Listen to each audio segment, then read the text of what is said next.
Hello, everybody. How the hell are you? It's Doc Kane coming at you from Kobe, Japan on June 10th, 2021 with the podcast Marketers Who Can't Market. Hope you're having a beautiful day wherever you are, or night. Maybe you're kicking back in bed.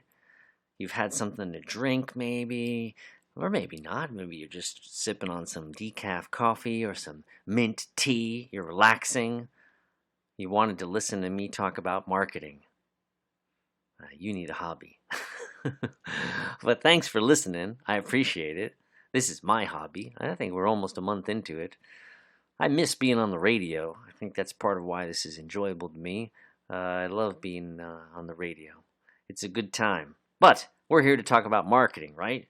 So if this is your first time on the podcast, what we do here is we kind of talk about the troubles of marketing, the humps and hills we have to climb, things that we deal with day in and day out, that sort of stuff. So if you're a marketer, a blogger, somebody like that, maybe you run a small business and you think you're pretty good at marketing, or you used to think you're pretty good at it, but now you're not so sure, you're in the right spot.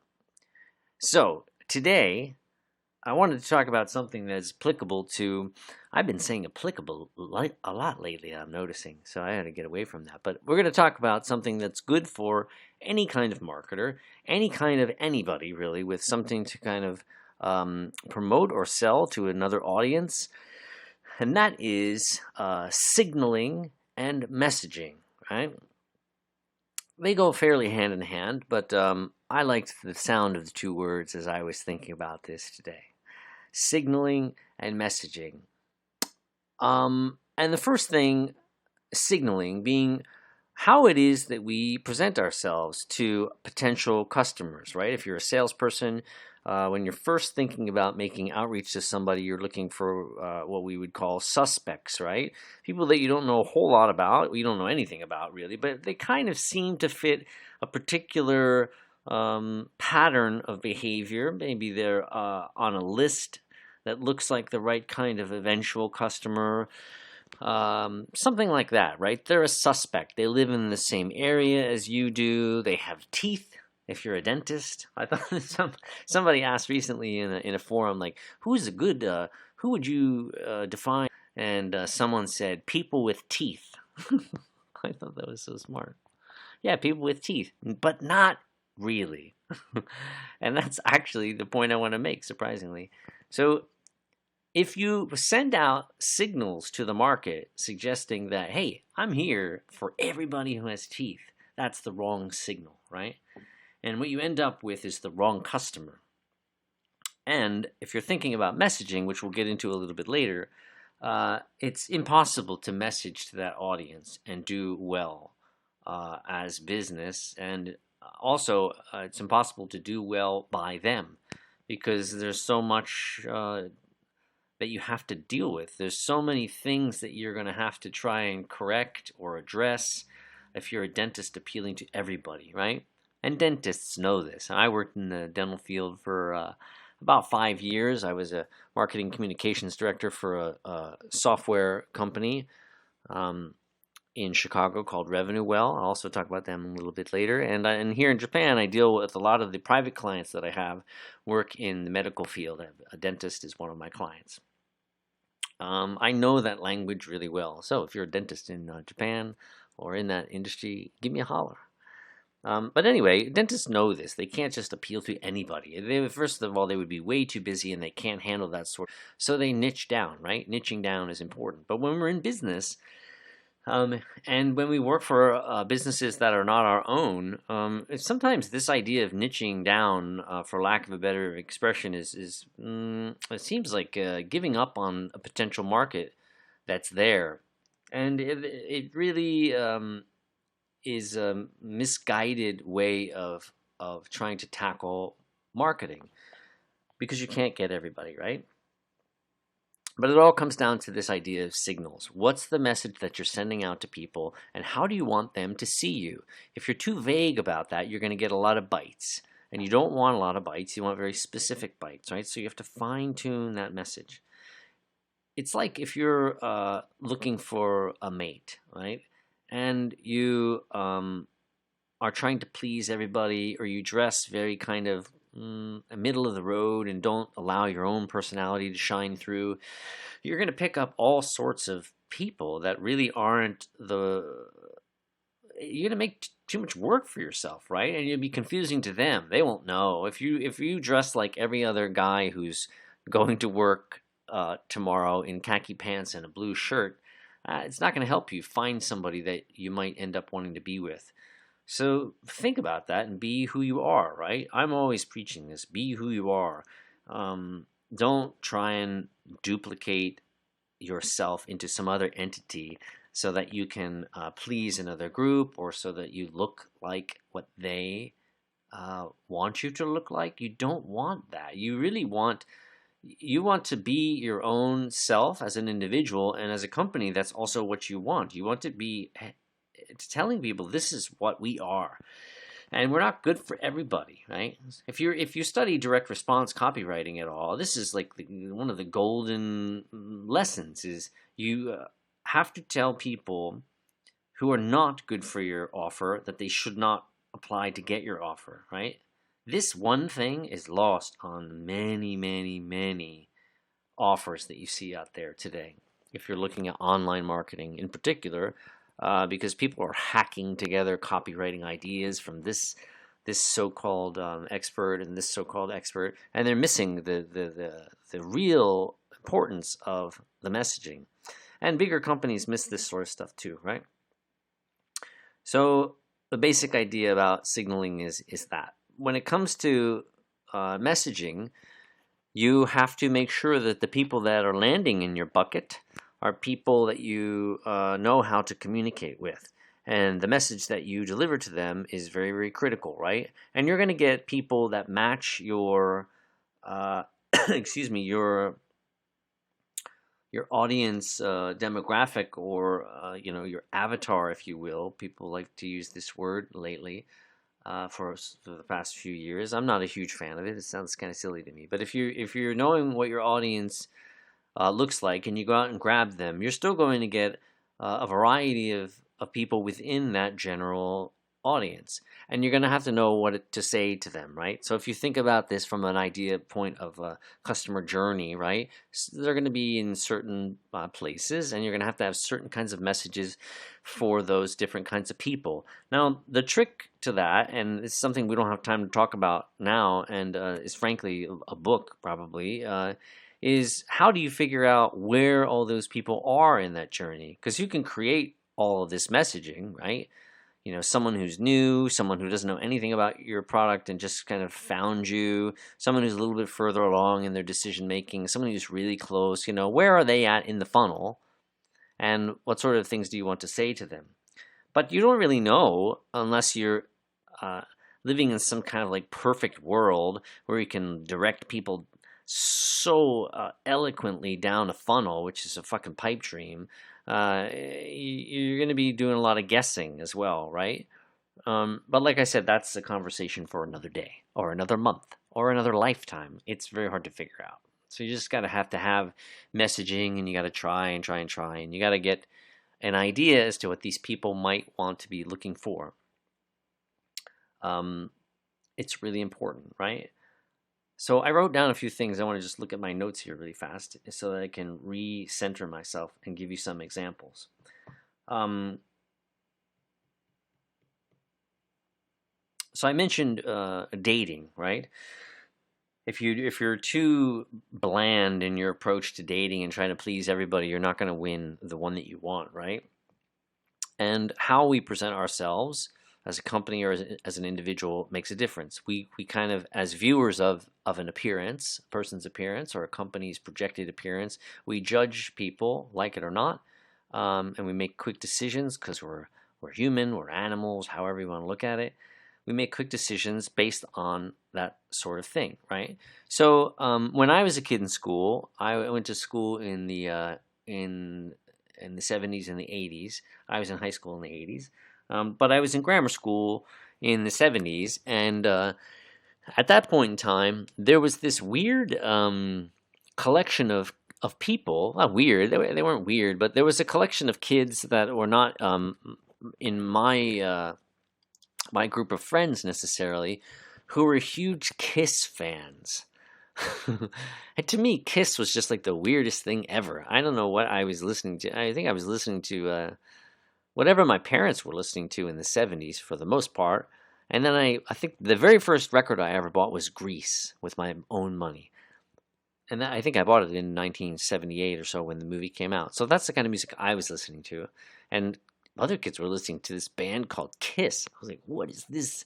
What is this noise? If I happened to hear it. But I think I probably had never even heard Kiss. And all I saw was these t-shirts that kids had that looked really kind of scary to my little Catholic schoolboy personality, and then you would go through the grocery store, and they would be magazines with, like, part of Peter Chris's eye showing without makeup, but the rest of his face was still in that cat makeup, or Gene Simmons with, like, I don't know, his chin was clear. These were on, I think, teen magazines, or yeah, I don't think on Cream, on the cover of Cream magazine, CREEM. You'd have them in full out makeup and stuff like that, but that like kind of crazy. But anyway, those kids were sending out a signal, right? Like, this is what we like, this is who we are. We're Kiss people, and if you're not into this band, then maybe you're not our kind of people. I was listening to Olivia Newton-John and John Travolta. Woohoo! So totally different world, right? And obviously, my musical tastes have dramatically changed over the past few decades. And I like some Kiss, but I'm still not a Kiss fan. The same thing was true with football. So if you I grew up in New Jersey, and I grew up, as I mentioned, in this particular time period. And so most people that I went to school with, to my memory, were either Dallas Cowboys fans or they were Pittsburgh Steelers fans. And maybe some kids liked the Jets or something like that. I don't know. My cousin liked the Miami Dolphins of all teams. Who knows? I think he liked the color of the jacket, that orange and teal blue or whatever. But most everybody liked the Dallas Cowboys or the Pittsburgh Steelers, because they were the reigning important teams. And we were next to Pennsylvania, so people dug the Steelers as well. But again, these kind of like tribal things, if you want, kids lining up to be behind the voices that spoke to them, right? You were either a Roger Staubach fan or you were a Terry Bradshaw fan, and you really didn't cross over. And it's fine the way it worked that way. And those kids stuck together, and they lived their lives as Pittsburgh Steelers fans and maybe even Kiss fans. And I was in the Dallas Cowboys and Olivia Newton-John camp. Anyway, signals, right? What's the message you're sending out? Think about it. It's really, really, really, really important. Most companies miss this. Most companies struggle forever to try and figure out, why aren't we getting in the right people into our funnel? Why aren't we getting the right customers? Why, when we get them in, are they a pain in the effing ass, right? It's because you're not saying the right thing to the right people at the outset. And then when you get them in, you're not saying the right thing either. This is one aspect of it. But it's a big, big, important thing, right? So let me give you an example from my recent work life. So when I worked at Revenue Well, like I said, so they're a SaaS dental software company, and I was one of the first probably 10 or 12 people there. And I was hired to create all of the content basically for the software. And basically what we did was we helped dentists market their practices, because dentists are more tacticians and not marketers. And so I created all of this content that they could send out to customers, basically think newsletter content, health-related newsletter content that they could send out on a regular basis through our software system to their customers without having to do the work themselves. And then I also created all the internal messaging. So if they needed to send patients messages, appointment reminder messages, or aftercare messaging, pre-operative kind of messaging, all of that sort of stuff. Anything that had words in it, I wrote. And as the company grew,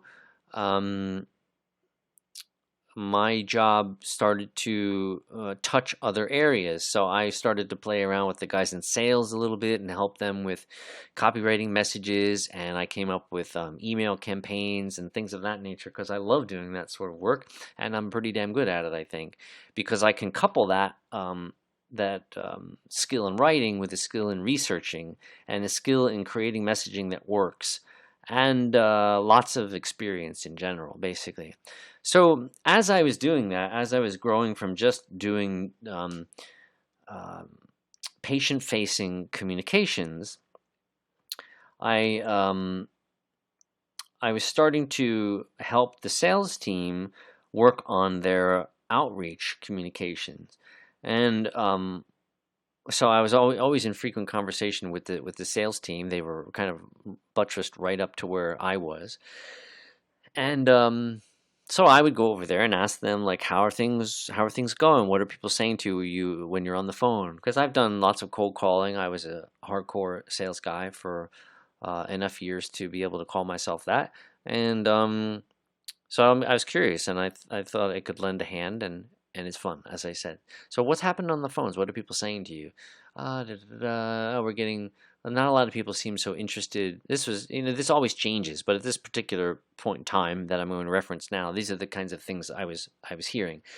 Um, I don't know. It's really hard to get the doctors on the phone. That we call in the front desk, and Susie at the front doesn't really want to have anything to do with us, and she's, sometimes they hang up on us. Sometimes they don't know what the heck it is that we do. Sometimes they say, "Oh, well, we don't really want more patients." Okay, that's interesting. Because that's one of the things we sold them on. We can help you grow your practice, right? It was a big message. Oh, we don't need more customers, they would say. We've got all the ones we need. This and that and the other thing, right? The biggest problem was getting the doctors on the phone. The doctors are too busy. They don't want to talk to us, my guys would say. So I love trying to pull apart an obstacle and trying to figure out how we can get to what the real issue is, right? So the more I thought about it, and the more I talked about them, and the more I started creating messages that they could send out via email, and even helping them occasionally with what they said on the phone, even though that was really their domain. The more I thought about it, the better we got at it, right? So the people, when we would call in, the people who would answer the phone don't have any interest in the product. Why, right? Why does the girl up front not care? And most, like 99.5% of them were always women, right? If not all of them. So I don't mean that in any derogatory manner, but that's the way it normally was, right? So why does that person, who's usually a female, pick up the phone and say, "Oh, we don't care," and the doctor's not interested? Many people do that just because they want to get rid of you, and they don't even hear anything that comes out of your mouth, right? But there are many other reasons. One of the reasons is that person picking up the phone, if they are listening to our sales guys at the other end of the line, they read this inquiry into making the practice more automated as being a threat to their job, right?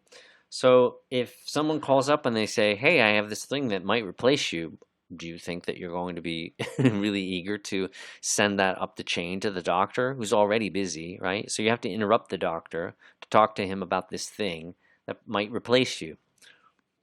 Probably not, right? What else? They don't understand the technology. They don't understand what it even means. What it is that we're saying this thing can do is another problem.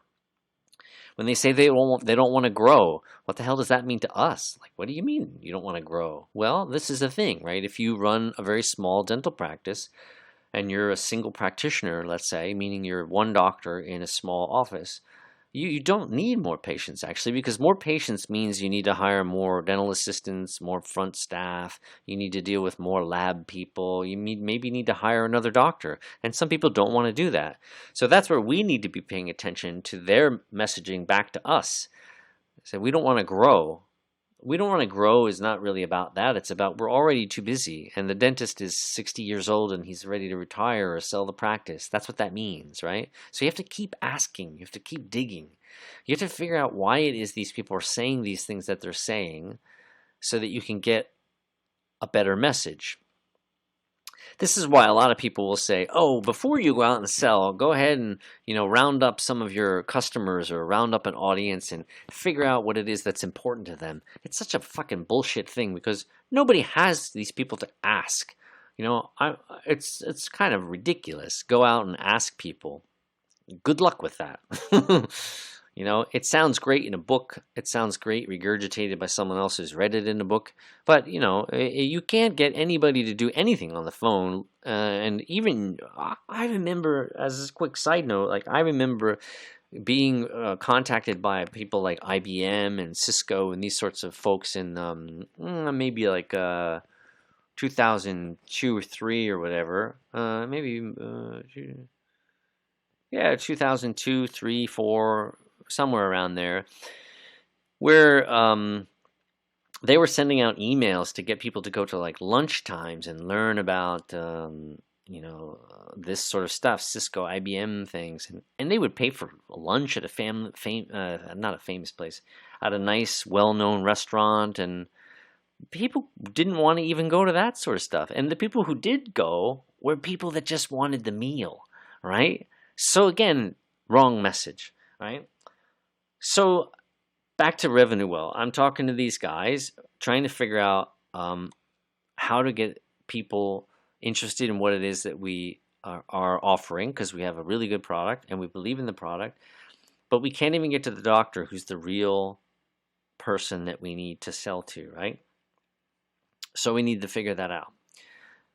But the first thing that we need to do is we need to start eliminating people, right?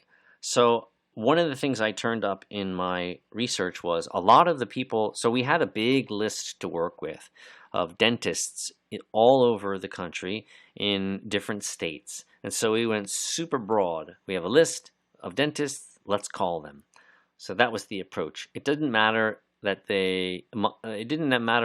really at all what they looked like as practitioners, just that they were practitioners. And to me, as someone who's quite familiar with how to kind of create lists and drill down into a target list, this seemed to be a really silly idea to me. And granted, they were trying to get the ball rolling, but still, it doesn't always pay off when you take a broad approach like that. So as I dug deeper in the list, I asked my sales guys, I'm like, give me a list of the people that you're calling right now, and share with me the data, what the feedback is that you're getting. So they did call reports, and they were able to show me all the stuff, right? So I started combing through the lists and doing things like hopping on Google to see their web pages, right? Because whenever I do outreach, I always pull up a small list. I do 200 people, and I do real research to find out who my real prospects are so that I can create messaging that works. And I pulled these people up. I was like looking for websites, and you would not believe how many dentists did not even have a website. So here we are trying to find dentists to be clients for a software product that costs something like $300 a month, I believe at the time. And, a good 20% maybe, it's several years now, I don't remember the exact number, but I'm going to guess probably around there, 20% of the people, let's say, that these guys are calling every day, and not just calling once, right? They're calling over and over and over again to try and get through, and they're dealing with this sorts of responses that I provided earlier. They're calling 20% of the audience, and 20% of the audience doesn't even have a fucking website. Do you think they want to pay for a $300 a month software product? No, right? Absolutely not. So, and maybe there's one or two, but you're going to really have to convince them. Really going to have to convince them. And then the other thing I did was I actually went onto Google Maps, and so I researched people. So these folks who didn't have a website, I wanted to see, okay, what does this guy's place look like? Where is he located with regard to, in regard to town? Is he in the middle of the cornfields somewhere, and he's got like a little like shack of an office, and maybe he's got 10 patients? These sorts of things you can kind of see when you're dealing with dental offices. And again, to me, that's a signal, right? the guy's office looks a certain way, I have to make a decision on that. When we're calling like hundreds or thousands or tens of thousands of dentists, you don't have time to deal with everybody. So you have to make cuts here and there. It's the same thing HR does in a somewhat unfortunate way when they get overburdened with resume applications. You can't look at every one of them. It's unfortunate, but that's the way you got to do it. So I was finally able to take this information then to the founders and the vice president of sales, and I said, "Look, this is what we're dealing with. These are the objections we're dealing with. I think the messaging is off here, and I think we're signaling. And I didn't say signaling, but I think we're trying to get the wrong people. They're not our customers. They're never going to be our customers." And I think if we want to do a better job at getting the right customer in here, you have to first start by reducing this audience. Your guys are going to be better on the phone because they're not going to be like dealing with no's all day long and trying to figure out what the problem is. Just cut out the fat, right? It took a while to get them to agree to it. And I think if I remember correctly, they said, okay, let's try it for like a couple days or a week or so, maybe 2 weeks, and see what happens. And it worked, right? The guys got better results. They weren't wasting their time. And so the call was made to not deal with people that didn't have a website. So that was then plugged into the approach. And that's how you do it, right? The other aspect of this is when you then eliminate the fat and you still get the kinds of feedback you do from the front office people, then you have to figure out what's important to them, right? And you've got to change the message. So you can't go into the front office person with the idea of, we have a tool for you that's really good for your practice that helps automate this and that and this, and the doctor would really like to know about it, and can you put us in touch with the doctor? It doesn't work. You got to speak to the girl who picks up the phone. And you got to make it so that she understands how it's going to help her. What is it going to mean to her? That's what has to be said. So I started to help them change the messaging around what's important to that person, right? And that person wants to get the hell out of the office when the day is done. She doesn't want to stick around and hang around with paperwork and shit like that. So it makes her job easier in that sense, right? So the messaging is you get to go home earlier. This is something I tried with some of the copy. Because the other thing is that lady is usually reading the emails too. So she has to then forward. So the sales emails are going to go to, most times at dental offices, an info at box. Part of that is because of HIPAA rules, which is rules regarding privacy and things of that nature. So the dentists like to play it very, very safe and need to legally. So it's very hard to get a dentist's email address, which is a whole nother conversation as well. How do you target people in general, right? And I'll talk about that at some point. But info at, so the receptionist is getting that message. You gotta grab her, talk to her, not talk about the doctor, and then that's how you make your way through. So it was an uphill battle. No, it wasn't an uphill battle. It was a constant battle to figure out what it was we needed to say to change the outcome of our sales efforts, right? And there were a lot of smart people at play, and there were a lot of moving parts. Our vice president of sales was the best sales guy I ever worked with. He's this really, really unique combination of his parents. One, I think his father was a salesman, and his mother was a teacher. So he was like a genius. He was like the best ever sales coach I've ever met in my life. He had this really great knack to be able to explain things. He was fucking genius. But him and the marketing team and the whole software team and all the founders came together and they made this thing happen. And the company that I started out working at was like 10 or 12 people initially, has now grown to well over 100 people, and they are recently made a purchase of another company. They're on fire, right? And they have their messaging down, and they know who they are. They recruit well. It was very hard in the beginning to get people to move out to the suburbs where we worked. But a few years later, with recognition that came from like local press and things like that in Chicago, they were able to hang out some signs, right? Some signals. Hey, we're cool. Come work with us. We got a gym. We got all this neat stuff. We pay for snacks. We had a pool table. Really, really important. It's a mistake to go too broad. You can't do that and spend any amount of time, as I've suggested recently in some of these forums, and you look for people like products that you might consider for funnels. Let's say if you're thinking about starting your own business or buying a funnel product, look in the forums first in Facebook before you do this and see what people are talking about. Don't just buy ClickFunnels or Samcart or Kartra or any of these tools. Um, Conversion, what the hell is that? Convert Kit, any of these things that want to sucker you into a long-term deal. Go in the forums first and see what people say. See what they're complaining about, because all of those offers are super broad, and they're going to catch a lot of people that are like kind of desperate about making money, and they're going to think that this is the answer to all their problems, and they're going to get in there and they're not going to know how to use the tool.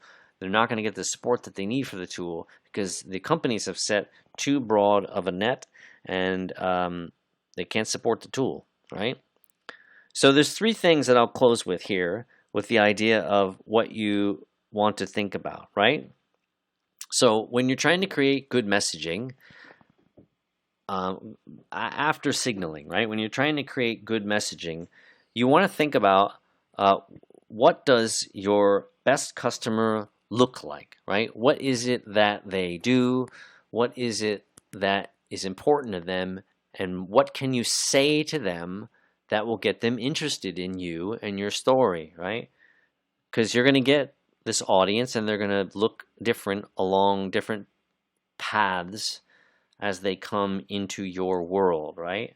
So what do they look like? What does your best customer look like?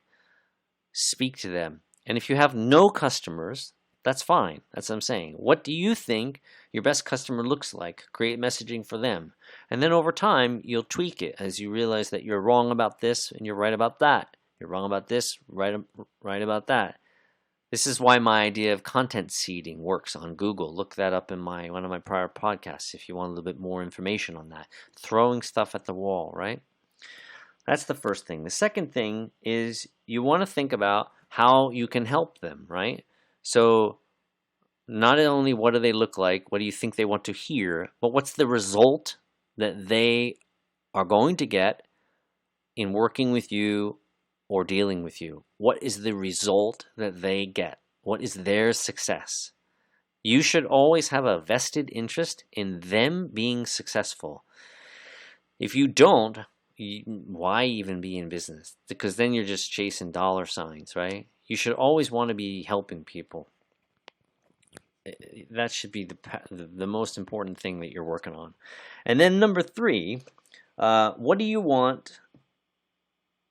What I'm looking at my notes. What do you want them to tell you when they've been using your product for a number of years, right? This is kind of like when people ask, how do you want to be remembered, right? It's really that, right? So how do you want your customers to be talking about you? What do you want them to say? That guy wrote me the best damn copy ever. And yeah, it took a while to get leads in, but he was there to help us tweak it. And after a while, this edit and 10 edits later and 20 edits later, customers come to us and they don't notice that anything was a pitch, and we're able to help them, right? A lot, right?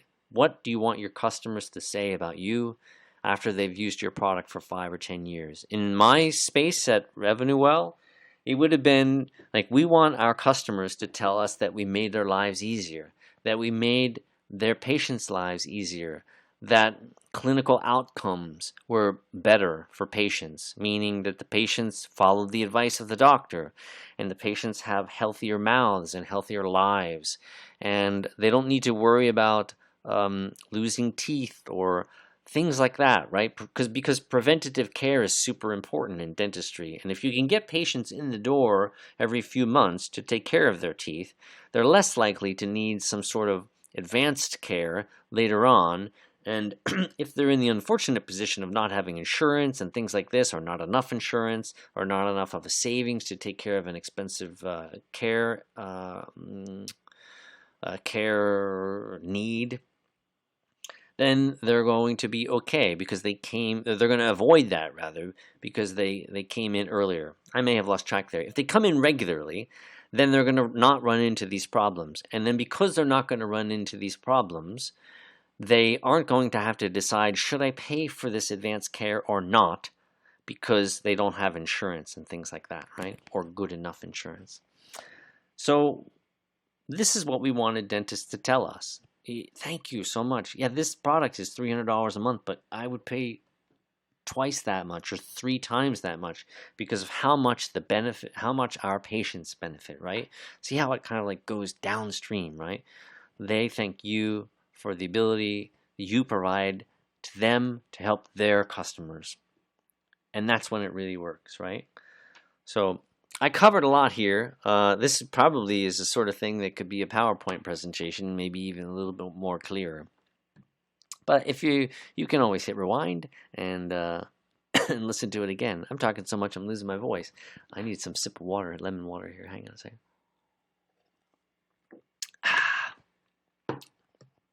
Lemon water is good. By the way, do you know that in Japan they have these cool vinegars? Today I bought blueberry vinegar. And I was asking my wife, I thought it just looked cool. And this looks cool, right? And I said, I was opening it up and I smelled it. I'm like, what am I going to do with this? I didn't want to put it on the salad necessarily. She said, oh, you just put it in water and drink it, like apple cider vinegar, which is what we do. And son of a gun, that stuff was good. So if you can get blueberry vinegar in your store, especially if you're in Japan, buy it. It's damn yummy. But lemon juice in water is pretty damn good too. All right, that is enough for today. This was a rather long podcast. I hope there's some good stuff in there for you and you enjoyed it. Today, I'm uploading 3 podcasts if you've been like dying for the ones from June 8th and June 9th. I have been in tech hell the last couple days. I finally figured out what the problem was. And finally, we are up and at 'em. So those 2 days worth of podcasts and today's will be up, if not tonight, early tomorrow morning. All right. So have fun. We'll catch up with you again tomorrow. June 11th is tomorrow on the podcast, Marketers Who Can't Market. If you want to say hello, drop me a comment. If you want to be on the podcast, you can email me at doc@nihonhustle.com. And I will be so happy to engage with you and get you on the podcast, which is probably going to start, if not the middle of June. It's almost the middle of June now. If not the middle of June, the beginning of July. All right. All right. Have a wonderful night, day, wherever you are in the world. Take care. I will see you tomorrow.